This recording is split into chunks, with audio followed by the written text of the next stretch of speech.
Hello मेरे प्यारे बच्चों, मैं हूँ सुधीर पांडे और आप देख रहे हैं 100 times education the branch of knowledge for NEET JEE और जो है आपके फाउंडेशन के लिए क्लास 9th to 12। तो बच्चों, आज हम जो है क्लास 9th की साइंस का चैप्टर नंबर 2 पढ़ेंगे, जिसका नाम है हमारे आसपास के पदार्थ। तो हम ये देखते हैं कि is matter surrounding us pure, तो ये भी आपका केमिस्ट्री का ही चैप्टर है। तो पहला चैप्टर हम लोग बड़ी ही अच्छी तरीके से पढ़ चुके हैं। उसके जो है पाठ्यनिहित प्रश्नों को और तो था उसके एक्सरसाइज अभ्यास के प्रश्नों को हमने सॉल्व कर लिया है। तो बच्चा, आप जब तक एनसीईआरटी अच्छे से पढ़ना नहीं सीखेंगे तब तक आप समझ लीजिए कि आपकी पढ़ाई नहीं सही चल रही है। एक बार अगर आपने एनसीईआरटी को समझ लिया कि एनसीईआरटी को कैसे पढ़ा जाता है, कैसे पढ़ना चाहिए, और आपने उसको 9th से लेकर के 12th तक की एनसीईआरटी पढ़ ली, तो आपको समझ लीजिए कोई भी नीट में मतलब मेडिकल के लिए, जेई में मतलब इंजीनियरिंग के लिए और आईएएस पीसीएस यूपीएससी वगैरह में सेलेक्ट होने से कोई नहीं रोक सकता। अगर आपको डॉक्टर बनना है तो आप 9th से ही तैयारी करिए, तब जाके हो पाएगा। अगर आपको इंजीनियर बनना है और अच्छा इंजीनियर आईआईटी वाला बनना है तो आपको 9th से ही आपकी तैयारी होनी चाहिए। इसके लिए आप जो है एनसीईआरटी ही फॉलो करिए। एनसीईआरटी बेस्ड पढ़ने की कोई भी ज़रूरत नहीं है। 100% एनसीईआरटी पढ़ेंगे तभी आपका सिलेक्शन भी 100% श्योर होगा। तो चलिए बच्चों, तो आपसे रिक्वेस्ट है कि जिन्होंने अभी तक दूसरा जो है पहला चैप्टर ना देखा हो वो प्लेलिस्ट में जाएं, उसमें लिखा है क्लास 9th केमिस्ट्री, और आप उसको देखिए और जो है फिर दूसरे को देखिए। आप जो है चैनल को सब्सक्राइब करिए, वीडियो को लाइक करिए तथा अपने दोस्तों के साथ शेयर ज़रूर करिए। तो आइए अब हम लोग देखते हैं अध्याय 2 चैप्टर 2। 100% बेटा एनसीईआरटी है और आपके लिए ये यूपी बोर्ड के लिए है क्योंकि हिंदी में है। बाकी सारे नीट के लिए, किसी भी जो है गवर्नमेंट एग्ज़ाम्स के लिए भी ये एकदम 100% क्या है, सफिशिएंट है।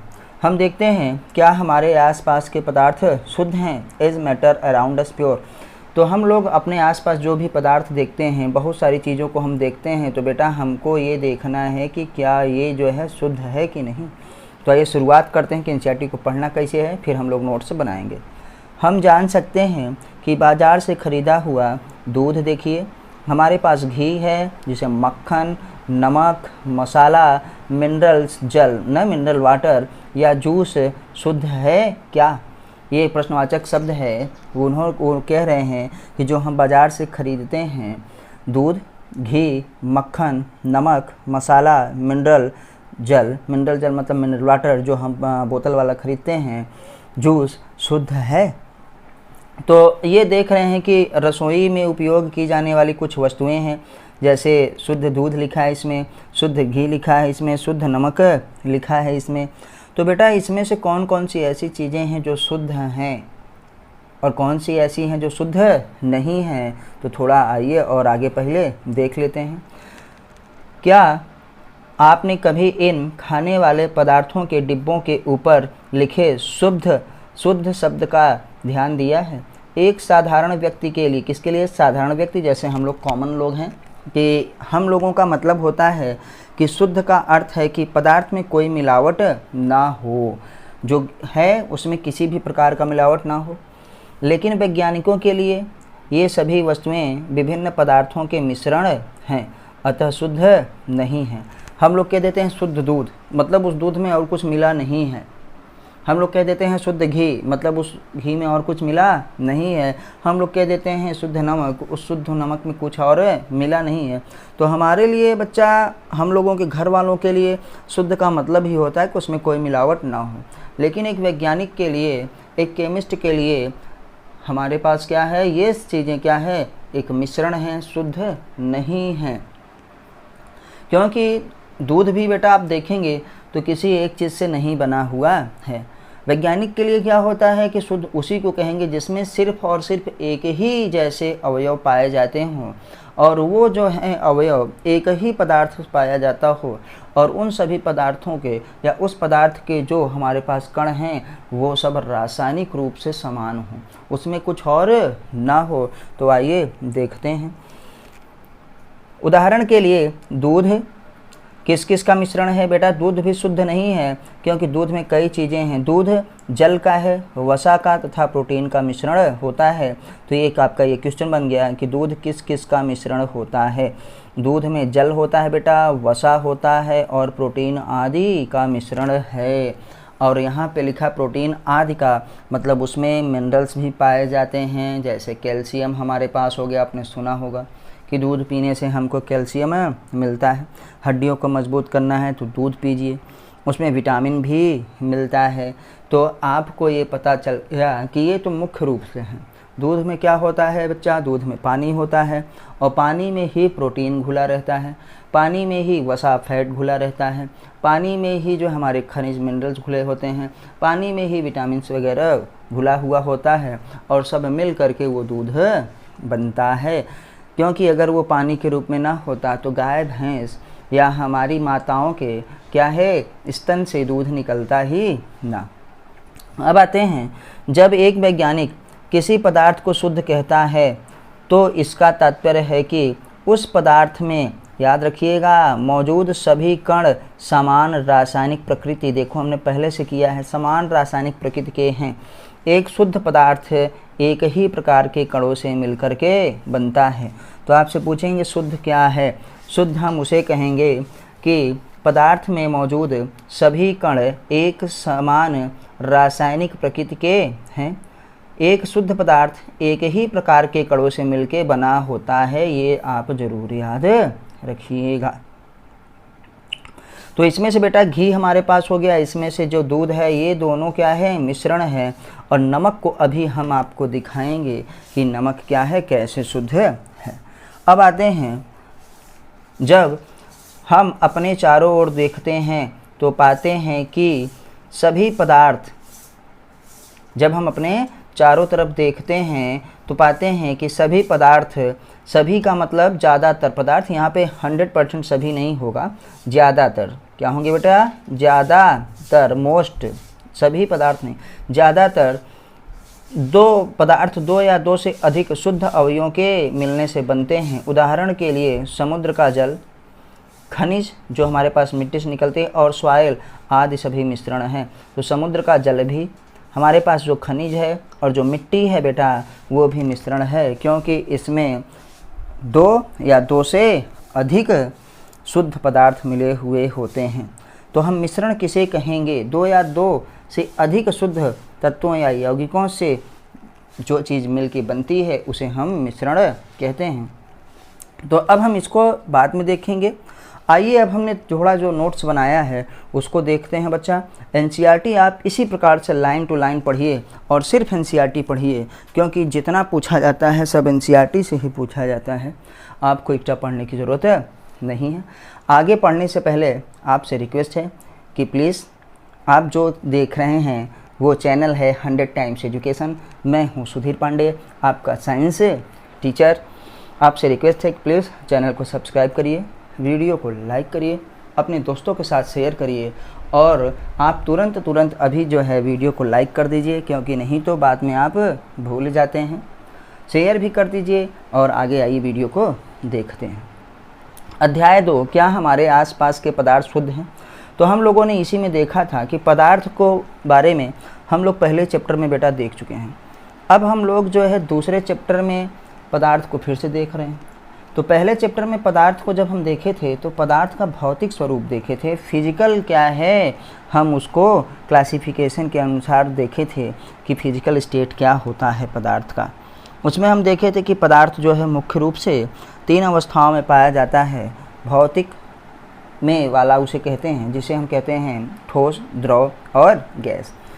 अब जो है आइए देखते हैं आगे कि यहाँ पे लिखा है पदार्थ। पदार्थ को अगर हम बांटें तो बेटा 2 रूपों में पदार्थ का वर्गीकरण होता है। कि भौतिक वर्गीकरण जब हम पदार्थ का करते हैं, फिजिकल क्लासिफिकेशन, ये देखिए फिजिकल क्लासिफिकेशन, भौतिक वर्गीकरण, तो इसको हम लोगों ने देखा था ठोस होता है पदार्थ, की अवस्था, द्रव होती है पदार्थ की अवस्था, और गैस होती है। प्लाज्मा, बोस-आइंस्टीन कंडेंसेशन भी देखे थे, लेकिन उसको पढ़ना नहीं पड़ता है। तो ये बेटा हमारा भौतिक जो है वर्गीकरण हुआ, जिसको हम लोगों ने चैप्टर 1 में पूरी तरीके से पढ़ लिया है। ये भाग जो है पूरा चैप्टर 1 में हमने पढ़ लिया है।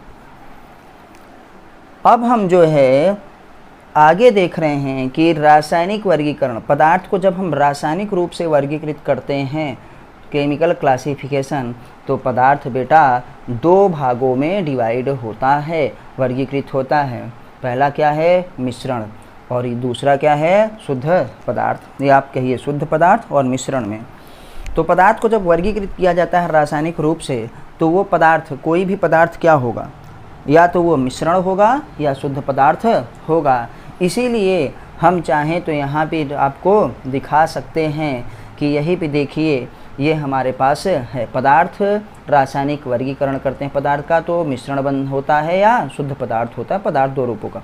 तो यहाँ पे देखिए, थोड़ा सा आपको फिर से दिखा रहे हैं कि ताकि आपको पता चल जाए कि वहाँ पे ऐसा ना लगे कि ऐसा क्यों है। ये है बेटा पदार्थ। तो पदार्थ को अगर हम वर्गीकृत करें तो पदार्थ क्या है? 2 रूपों में होता है। जो पदार्थ होगा या तो वो मिश्रण होगा या तो वो क्या होगा? शुद्ध पदार्थ होगा। ठीक, हाँ। तो इसी को हमने यहाँ पे ये देखिए देखा है। अब आते हैं कि मिश्रण भी 2 प्रकार का होता है। एक होता है समांगी मिश्रण और दूसरा क्या होता है? विसमांगी मिश्रण होता है। समांगी मिश्रण को होमोजीनस या होमोजीनियस, GENEOUS है बेटा, इसमें ई बहुत सट गया है, मिक्सचर कहते हैं। और विसमांगी मिश्रण को हेट्रोजीनियस मिक्सचर कहते हैं। समांगी और क्या है? विसमांगी। तो मिश्रण 2 प्रकार का होता है, समांगी मिश्रण और विसमांगी मिश्रण। जो शुद्ध पदार्थ होता है वो भी, जिसे हम प्योर सबस्टेंस कहते हैं, प्योर सबस्टेंस, ये भी 2 रूपों में विभाजित होता है, 2 प्रकार का होता है। पहला है तत्व, जिसे बच्चा हम एलिमेंट कहते हैं, और दूसरा क्या है? कंपाउंड, जिसे हम यौगिक कहते हैं। तो हम लोगों ने इसको देखा। अब तत्व आप जानते हैं कि क्या होता है। जो हमारा पदार्थ है वो क्या है? छोटे छोटे कणों से मिलकर बना होता है। कण 3 प्रकार के होते हैं, या परमाणु होगा, या अणु होगा, या आयन होगा। तो आपको ये भी पता है कि भैया वो जो कण होंगे या अणु होंगे वो किसी न किसी तत्व के होंगे।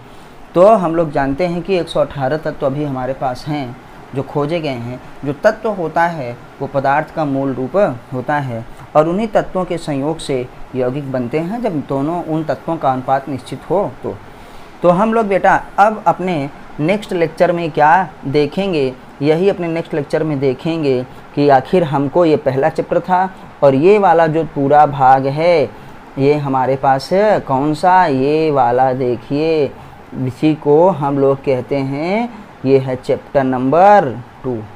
तो इसी में पूरा हम लोग पढ़ेंगे, जिसकी शुरुआत हम लोग कर दिए हैं। तो नेक्स्ट चैप्टर में हम लोग देखेंगे क्या होता है मिश्रण, किसे कहते हैं मिश्रण। फिर देखेंगे क्या होता है समांगी मिश्रण। फिर देखेंगे क्या होता है विसमांगी मिश्रण।